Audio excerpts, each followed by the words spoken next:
आप सबको हमारा नमस्कार। और आज एक जरूरी मुद्दे का सच आपके सामने रखने के लिए इस मंच पर हूं, क्योंकि जिसको मां गंगा ने बुलाया था उसने उस मां गंगा को भी नहीं बख्शा।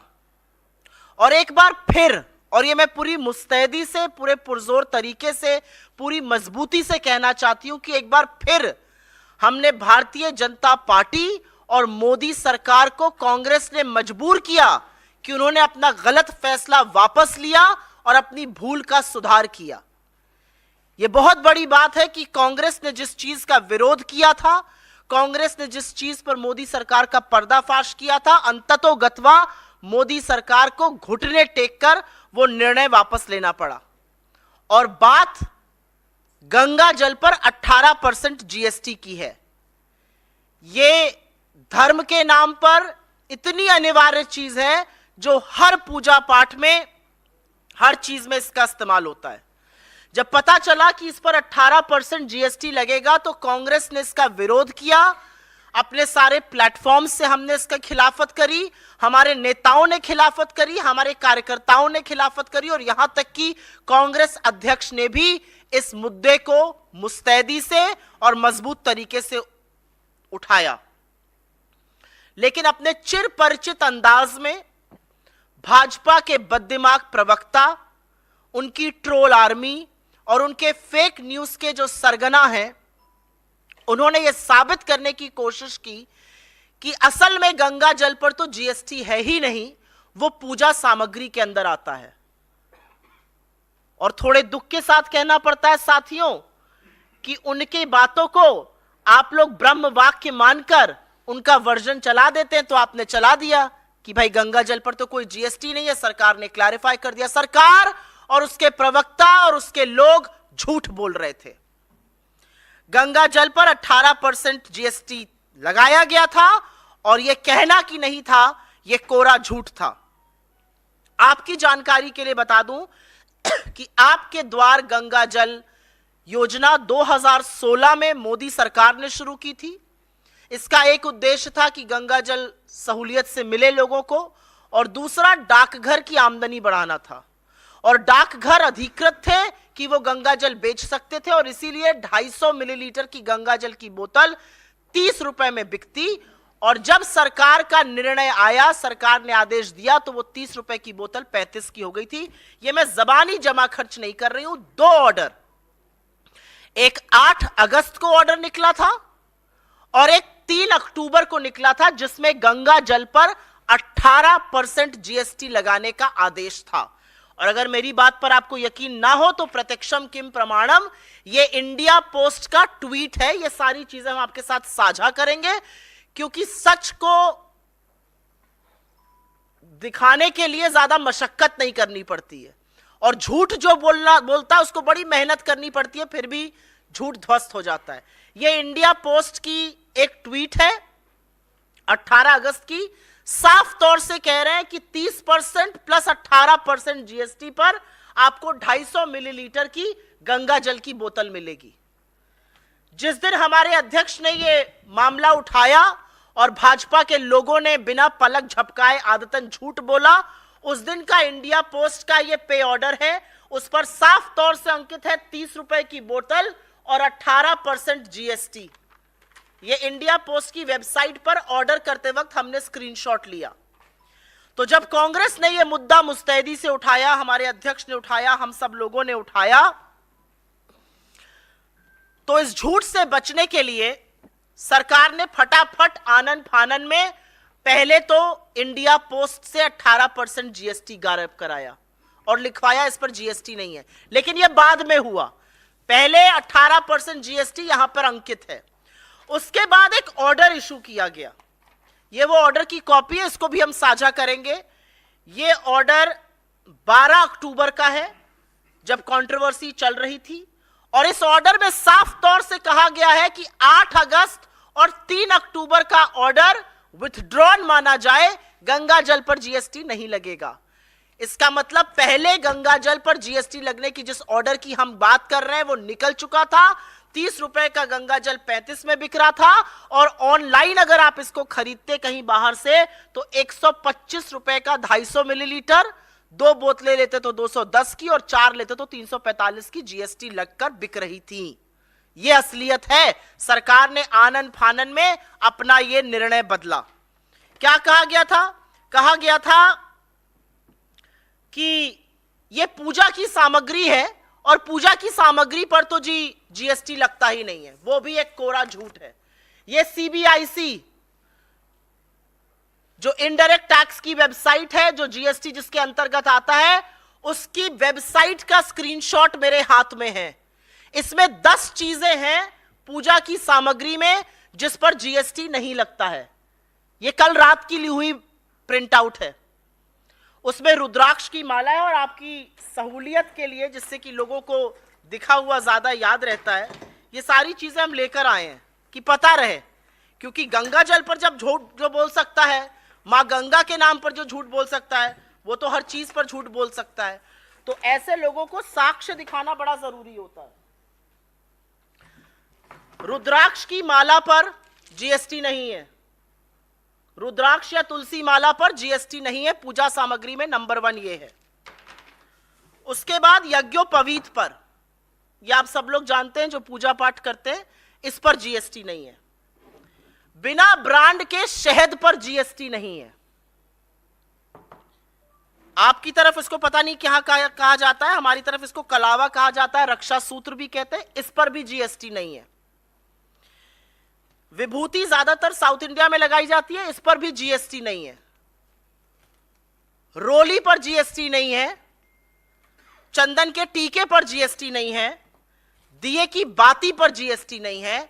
और जो खड़ाऊ लकड़ी का, और यह सिर्फ प्रतीकात्मक है, जो खड़ाऊ लकड़ी का साधु संत पहनते हैं या वो लोग जो पहनते हैं, जो अनुष्ठान करते हैं, इस पर भी जीएसटी नहीं है। बाकी सब चीजों पर जीएसटी इसमें अंकित है। चरणामृत पे जीएसटी नहीं है। अभी तक इसमें गंगा जल का कोई विवरण नहीं आया है। ये मैं वेबसाइट से जीएसटी की लेकर आई हूं। नील जीएसटी इन 10 चीजों पर है जो मैंने आपको दिखा दिया।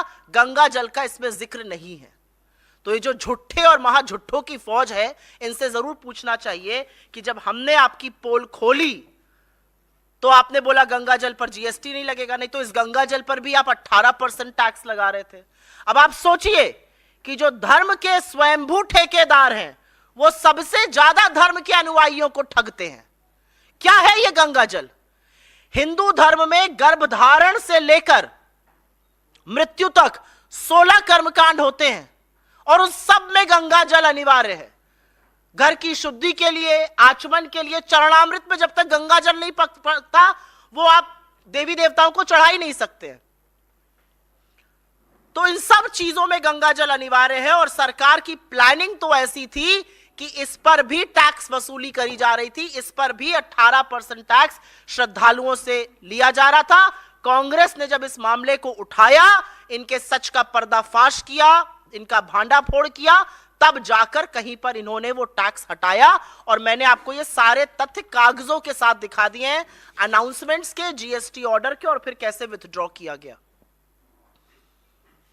नवरात्र चल रहा है, बहुत पावन पर्व है। 9 दिन देवी के 9 रूपों की उपासना की जाती है।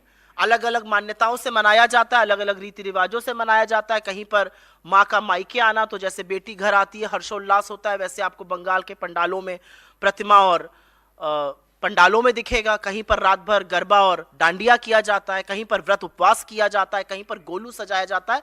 लेकिन 9 दिन उपासना माँ की जरूर होगी।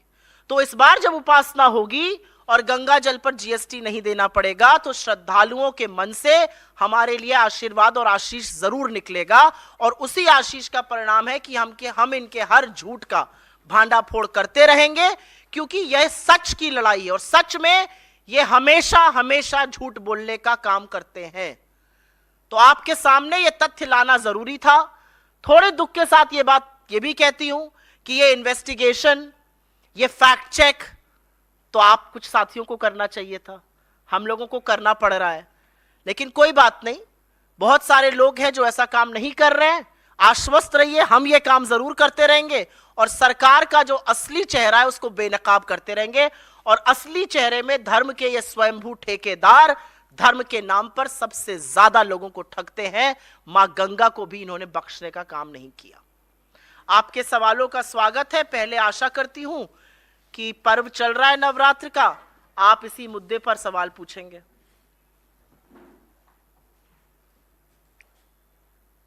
सुई टपक सन्नाटा।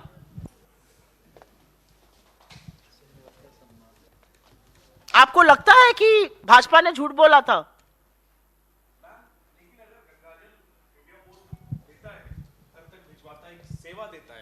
एक सेवा देता है तो सेवा पर टैक्स क्यों नहीं लगना चाहिए? मतलब वो एक अलग बहस है कि लग रहा था आपके उठाने के बाद अब नहीं लगता, लेकिन अगर एक सेवा दी जा रही है उस पर टैक्स लगाया जा रहा है तो इसमें इशू क्या है? आप बहुत पैसे वाले मालूम पड़ते हैं।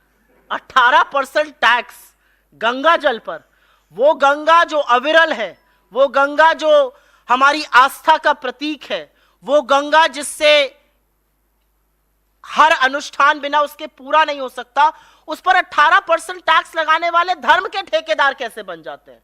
और अगर आपने टैक्स लगाया तो मानिए कि लगाया, झूठ क्यों बोला? मुझे इससे बड़ी तकलीफ है। आपने पहले तो टैक्स लगाया, फिर आपने अपना झूठ छुपाने के लिए लगातार झूठ बोला। कांग्रेस पार्टी एक काम नहीं करती और उसके आप सब लोग साक्षी हैं। हम झूठ नहीं बोलते हैं और डंके की चोट पर यह बात कहते हैं कि ना मेरे नेता राहुल गांधी ना हमारे अध्यक्ष, हम झूठ नहीं बोलते हैं, हम सच बोलते हैं। तो अगर कोई हमें कहता है कि हम झूठ बोल रहे हैं तो फिर हम उनकी कलई खोलकर ही दम लेते हैं। और ये सारी चीजें आपको दिखाना आपकी कलई खोलने का उनकी कलई खोलने का काम था। आपने कहा कि इंडिया पोस्ट भेजता है, ऑनलाइन की मैं बात नहीं कर रही हूं। इंडिया पोस्ट से अगर 30 रुपए की बोतल भी बिक रही है वहां पर, तो 35 की क्यों बिकेगी जीएसटी लगाकर? और अगर बेच रहे हैं तो स्वीकार करिए कि आप टैक्स वसूली कर रहे हैं भगवान के नाम पर भी। आप कह रहे हैं पूजा सामग्री में, भैया सीबीआईसी की वेबसाइट पर तो कहीं गंगा जल का विवरण नहीं है, नील में, नील जीएसटी में कहीं नहीं है। गूगल करिएगा, सीबीआईसी की वेबसाइट पे जाइएगा, कंट्रोल F करिएगा, गंगा जल ढूंढिएगा, आपको नहीं मिलेगा।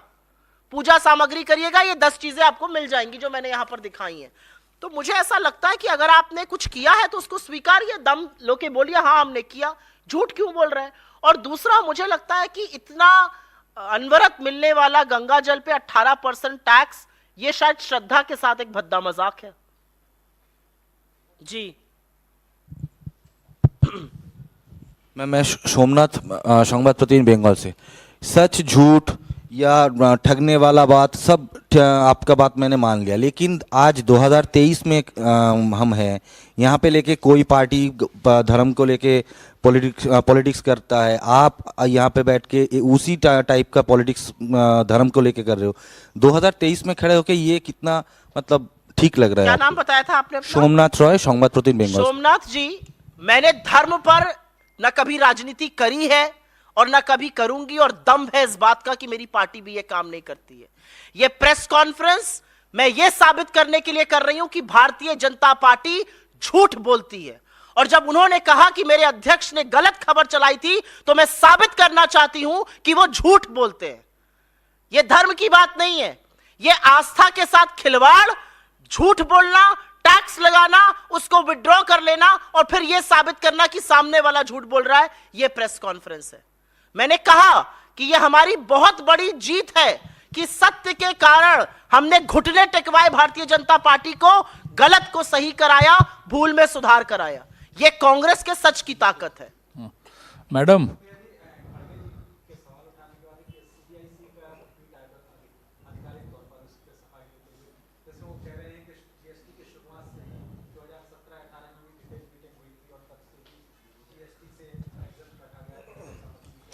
जिसने ये ट्वीट किया उसको आप ये पत्र जरूर दिखा दीजिएगा।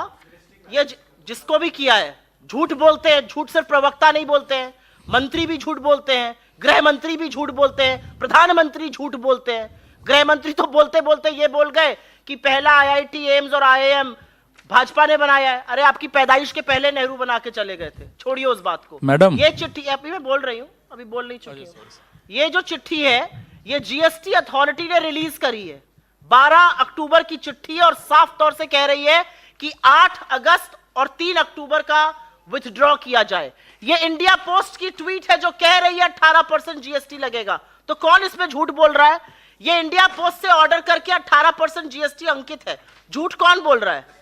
झूठ मोदी सरकार और भारतीय जनता पार्टी बोलती है। ये सारे साक्ष्य अगर झूठे हैं, इन सब लोगों को बर्खास्त कर दीजिए, लेकिन झूठ नहीं है, झूठ सरकार बोल रही है। मैडम, सीबीआईसी की वेबसाइट में मुझे ढूंढकर बता दीजिए ना गंगा जल कहीं पर। जी, कई पूजा सामग्री आपने दिखाए जो दुर्लभ है, मुश्किल से उपलब्ध होता है, वो सभी जीएसटी से मुक्त है। और दुर्लभ है, इसमें से कोई भी चीज दुर्लभ नहीं है। जैसे जैसे रुद्राक्ष वगैरह आसानी से उपलब्ध नहीं है, वो जीएसटी से मुक्त है। लेकिन जो गंगा जल गौमुख से लेके कलकत्ता तक सरल उपलब्ध है, उस पर जीएसटी लगाने के पीछे क्या मंशा सरकार का रहा होगा?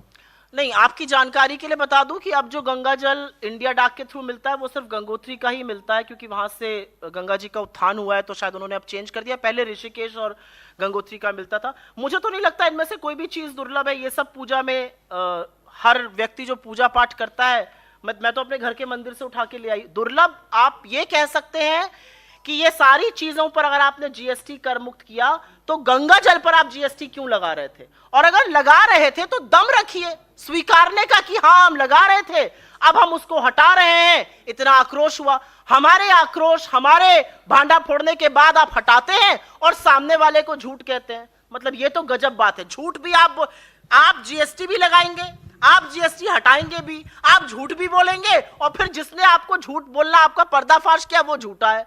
ये कौन सी प्रणाली है, ये समझ में नहीं आती। और कोई सवाल इस पर? कोई और सवाल? जी पूछे। सुप्रीम कोर्ट का जो फैसला है सेम सेक्स मैरिज को लेकर के, इस पर कांग्रेस की क्या राय है? आई थिंक हम अभी फैसला पढ़ रहे हैं, और जब हमारा उस पर अध्ययन हो जाएगा तो हम इस पर बिल्कुल अपना स्टैंड बताएंगे। सुप्रिया जी, स्टेटमेंट आया है शशि थरूर साहब का, जिसमें उन्होंने कहा है कि जहां तक प्रधानमंत्री चुनने का सवाल है, अगर पार्टी बैठ के फैसला लेगी, पर मोस्ट लाइकलीहुड या तो खरगे साहब होंगे, पहले दलित प्रधानमंत्री बन जाएंगे, नहीं तो राहुल गांधी होंगे, क्योंकि कांग्रेस पार्टी एक फैमिली रन पार्टी है। और बहुत क्लैरिटी से उन्होंने ये बात कही है, जैसे कि कोई बड़ी बात नहीं। तो क्या ये मानेगी कांग्रेस की एक फैमिली रन पार्टी? अभी आप थोड़ी देर पहले कह रही थी कांग्रेस का कोई नेता झूठ बोलता नहीं। शशि थरूर कांग्रेस के नेता हैं और उन्होंने कहा कि पार्टी परिवार चलाती है। कांग्रेस के नेता होने के नाते कोई कुछ भी कह सकता है, झूठ तो नहीं बोल रहे हैं। ठीक है, जैसा उनको लग रहा है वो कह रहे हैं। मुझे ऐसा लगता है कि अभी ये मुद्दा ही नहीं है। 2024 के चुनाव में जाते हुए मुद्दा है कि बेरोजगारी कैसे कम होगी, मुद्दा है महंगाई कैसे कम होगी, मुद्दा है अडानी की जांच कब होगी, मुद्दा है 5 महीने बाद जलते हुए मणिपुर। आप जैसे प्रबुद्ध पत्रकार के साथी जो इजराइल पहुंच गए, वो मणिपुर कब पहुंचेंगे? प्रधानमंत्री को विश्व भर की चिंता है, अपने राज्य मणिपुर कब जाएंगे? मुद्दा ये है। मुद्दा ये कोई नहीं है कि कौन क्या कब बनेगा। मुद्दा ये है कि 2024 के चुनाव के पहले भारतीय जनता पार्टी के दंभ और अहंकार को कैसे चूर किया जाएगा। उनके दंभ और अहंकार में जब एजेंसियां उनके घटक दल बन चुके हैं, उसके बावजूद हम उनको कैसे शिकस्त देंगे, और कैसे रोजगार की, महंगाई को खत्म करने की, अडानी की जांच की, मणिपुर की हिंसा को खत्म करने की बातें, आर्थिक असमानता को पटाने की बातें करेंगे। मुद्दा यह है, मुद्दे से विषयांतर ना होइए। एक मिनट, क्योंकि आपने जवाब नहीं दिया सुप्रिया जी। मैंने पूरा जवाब दिया। मैं बस ये कह रही हूँ, आप बेबाकी से अपनी बात रखती हैं। शशि थरूर कांग्रेस के एमपी हैं। ये कहकर आप मुझे खुश नहीं कर दीजिएगा और मैं कुछ और नहीं बोल दूंगी। मैंने अपना जवाब दे दिया आपको। नहीं, पर इस पे आप all that I will say on this matter. Thank you, Mosmi. Ma'am, yesterday a delegation of opposition leaders have met the Palestinian envoy, and they have met the Palestinian envoy, and they have expressed Have met who? They have gone to the Palestine embassy, and they have expressed their solidarity, but after that they have released a statement in which they said that whatever Israel is doing, that is basically a genocide. So what is the stand of the Congress party on this? I think the Congress party stand has been made very clear, and I don't need to keep reiterating it from every platform. I think the question that should be asked is that what is the stand of the government of India? Because quite interestingly, the government of India's stand is absolutely a mirror stand of what the Congress party's own stand is. However, the Prime Minister's tweets were very different from the government of India's stand. So I think the question that you need to ask is that why is the Prime Minister speaking to an audience which applauds him? वो भक्त मंडली को संबोधित करने के बजाय जो government of India का स्टैंड है उसको क्यों नहीं बोल रहे? क्योंकि जो सरकार का, जो भारत सरकार का स्टैंड है, वो कांग्रेस के स्टैंड से बिल्कुल मिलता जुलता है, उसका प्रतिबिंब है।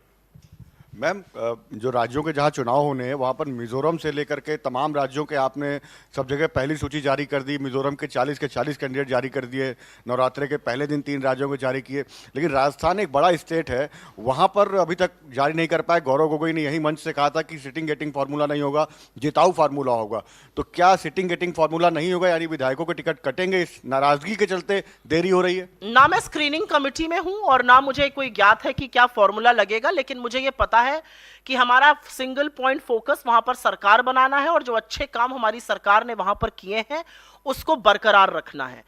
कल सीईसी है और उसके बाद नाम जारी हो जाएंगे, इसमें कोई इतनी बड़ी बात नहीं है। राजस्थान में चुनाव 25 तारीख को है, बाकी जगहों पर थोड़ा पहले है, 7 और 17 को है। जी हाँ, कहा जा रहा है कि गंगा की सफाई भी चाहिए और गंगा की सेवाएं भी चाहिए, तो जीएसटी से विपक्ष को ही आपत्ति है, आम जनता को नहीं। बीजेपी नेता कौन कह रहा है ये? नंदकिशोर गुर्जर, बीजेपी के विधायक, जिनसे क्या कह रहे हैं? उन्होंने कहा कि गंगा की सफाई चाहिए, सेवाएं भी चाहिए, लेकिन जीएसटी से बड़ी आपत्ति है आप लोगों को। गंगा किसी की बपौती तो है नहीं, गंगा इस देश में आस्था का प्रतीक है। तो हाँ, गंगा साफ भी चाहिए और गंगा जल भी चाहिए, और वो अपना स्टैंड क्लियर कर दे कि क्या वो पक्ष में है 18% जीएसटी के। अगर हैं, वो है पक्ष में, तो वो अपनी सरकार के खिलाफ खड़े हैं, क्योंकि उनकी सरकार ने हमारे विरोध के बाद जीएसटी चुपचाप धीरे से विड्रॉ कर लिया ऑर्डर। तो जिनका आप नाम ले रही हैं वो अपनी ही मोदी सरकार के खिलाफ बात कर रहे हैं, क्योंकि मोदी सरकार ने हमारे आक्रोश और विरोध के बाद हमने उनको मजबूर कर दिया ये डिसीजन वापस लेने के लिए। तो उन तक ये खबर पहुंचा दीजिएगा। मैम, एक सवाल इधर, मध्य प्रदेश में एक वीडियो वायरल हो रहा है जिसमें कमलनाथ एक कैंडिडेट को कहते हुए सुनाई दे रहे हैं कि आप जाइए दिग्विजय सिंह और जयवर्धन के कपड़े फाड़िए, उनकी वजह से आपको टिकट नहीं मिला। इस पर क्या कहेंगे, क्योंकि बीजेपी कह रही है कि यही कांग्रेस की संस्कृति है, खेमों में बटी हुई है कांग्रेस पार्टी। ये भारतीय जनता पार्टी कह रही है। अगर मैं खेमे गिनाने पर आ जाऊंगी मध्य प्रदेश और राजस्थान और छत्तीसगढ़ के भाजपा के, तो मुंह छुपाते नहीं मिलेगा इन लोगों को, और आप लोग उंगलियों पर गिन नहीं पाइएगा, इतने खेमे हैं। खेमे मत गिनवाइए मुझसे। यहां पर मध्य प्रदेश में भारतीय जनता पार्टी बुरी तरह से हारने जा रही है और डूबते को तिनके के सहारे से इधर उधर के व्यर्थ के फ्रॉड फर्जी वीडियो वायरल कर रही है। करते रहिए ये काम, जनता ने मन बना लिया है, आपको विपक्ष में बुरी तरह से हरा कर बिठाएगी। धन्यवाद। मैम एक मिनट, नवरात्रि का पर्व है और खुद आप एक शक्ति का रूप हैं। नवरात्रि यहाँ पर बैठी हुई हर महिला, यहाँ पर बैठी हुई हर महिला, हाँ, हर महिला में भी वही शक्ति है। नवरात्रि में यहाँ पर बैठी हुई इस देश की हर वो महिला, आधी आबादी जी शक्ति का स्वरूप बहुत है। बड़े मैम, ये बात अगर आपके जैसे पुरुषों को और समझ आ जाए तो फिर उनके खिलाफ अत्याचार होना बंद हो जाएगा। एक्चुअली क्या है कि समझ में हर किसी को आता है, कोई जता देता है, कोई जताता नहीं। मैं ये कहने वाला था कि सवाल इस विषय पर कम आए जिसमें प्रेस कॉन्फ्रेंस हुई। नवरात्रि में इसका खुलासा हो रहा है। हम अमूमन ये देखते हैं कि भारतीय जनता पार्टी धर्म का सहारा लेती है और राजनीति करती है। हम आपसे एक जनरल सवाल यही है कि नवरात्रि में ये खुलासा करके इन राज्यों को निपटा कर जीत हासिल करके क्या दीपावली मनाना चाहती हैं आप? मुझे ऐसा लगता है कि नवरात्र में हर श्रद्धालु और हर भक्त जब पूजा करेगा और जब उसको पता चलेगा कि वो गंगा जल पर जीएसटी नहीं दे रहा है, तो वो हमें आशीर्वाद जरूर देगा, और उस आशीर्वाद की ताकत से और अपने कामों से, अपनी गारंटी के बूते पर हम सरकार बनाएंगे सारे राज्यों में जहां चुनाव हो रहा है, और जगमगाती हुई दीपावली भी मनाएंगे। धन्यवाद बहुत बहुत।